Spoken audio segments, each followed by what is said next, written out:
দর্শক, রীতিমতো গা শিউরে ওঠার মতো খবর। আজিমপুরে কোয়ার্টারে বাসায় লুটপাটের পর শিশুটিকেও নিয়ে গেল ডাকাতরা। দর্শক, চিন্তা করতে পারছেন?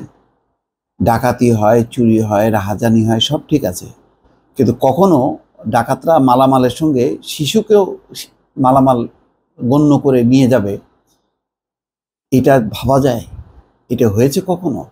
আমি শুনিনি দর্শক। এটা অপহরণের কেস হয়, কিন্তু ডাকাতি, লুটপাট এবং সেই সাথে বাচ্চাকেও নিয়ে চলে গেছে। মানে এখন পর্যন্ত তার কোনো খোঁজ পাওয়া যায়নি। সেই খবরটা এসছে রাজধানীর আজিমপুরে মেডিকেল স্টাফ কোয়ার্টারে একটি ডাকাতি হয়েছে। ডাকাতরা বাসা থেকে টাকা ও স্বর্ণালঙ্কার নেওয়ার পাশাপাশি একটি শিশুকে অপহরণ করে নিয়ে গেছে। শুক্রবার সকালে এই ঘটনা ঘটেছে। পুলিশ ও পারিবারিক সূত্র বলছে, ফারজানা আক্তার স্বরাষ্ট্র মন্ত্রণালয়ে চাকরি করেন। তিনি স্বামী ও সন্তান নিয়ে ওই কোয়ার্টারে থাকেন। সকালে একদল ডাকাত তাদের বাসায় ঢোকে। তারা 1.5 লাখ টাকা ও 4 ভরি স্বর্ণালঙ্কার নিয়ে যায়। এই সময় ডাকাত দলের সদস্যরা তাদের শিশু সন্তানকে নিয়ে চলে যায়। নাম প্রকাশ না করা সত্ত্বে ফারজানার এক সহকর্মী প্রথম আলোকে বলেন, সহকর্মীর বাসায় ডাকাতি হয়েছে শুনে তিনি সেখানে গিয়েছিলেন। গিয়ে শুনেন ডাকাতরা তার শিশু সন্তানকে নিয়ে গেছে। বাচ্চাটিকে এখনও খুঁজে পাওয়া যায়নি।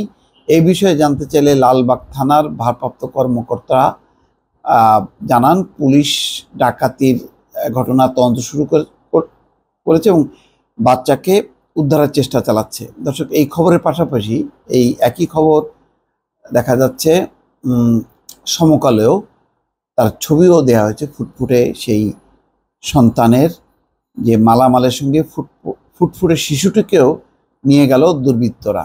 এই খবরে বলা হচ্ছে যে আজিমপুরে একটি বাসায় ঢুকে মালামালের সঙ্গে একটি শিশুকেও নিয়ে গেছে দুর্বৃত্তরা। ওই বাসার সাবলেটে ভাড়া থাকা এক নারী বহিরাগত কয়েকজনকে সঙ্গে নিয়ে আজ শুক্রবার সকালে বাড়িতে ঢুকে এই ঘটনা ঘটিয়েছে।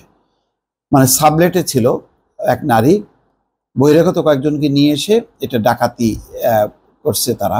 এটা ঠিক ডাকাতি নাকি না অপহরণ বোঝা যাচ্ছে না এই সমকালের রিপোর্টে।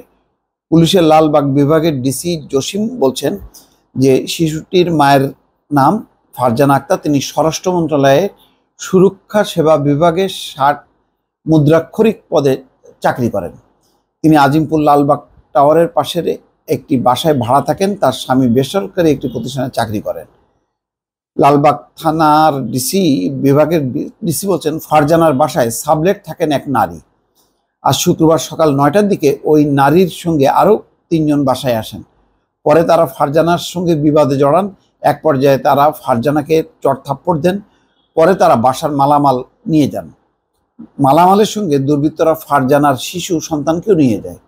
ডিসি বলেন, সিসিটিভি ফুটেজে দেখা যায় 3 জন লোক ওই বাসায় আসেন, তবে শিশুকে নিয়ে গেছে কিনা তা দেখা যায়নি।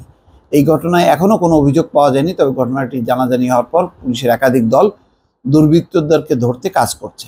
এদিকে এই ঘটনায় ফুটফুটে শিশুটির ছবি দিয়ে ফেসবুকে এক পোস্ট করেন ফারজানার এক সহকর্মী।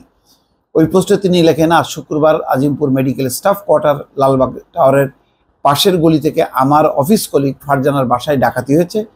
ডাকাতরা একজন মহিলা এবং 2 জন পুরুষ, জিনিসপত্র এবং একমাত্র বাচ্চাটিও সঙ্গে নিয়ে চলে গেছে।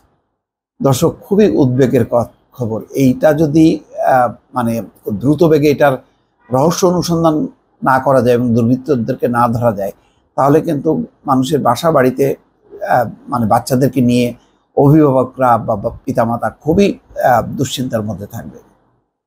ভালো থাকবেন। আল্লাহ হাফেজ।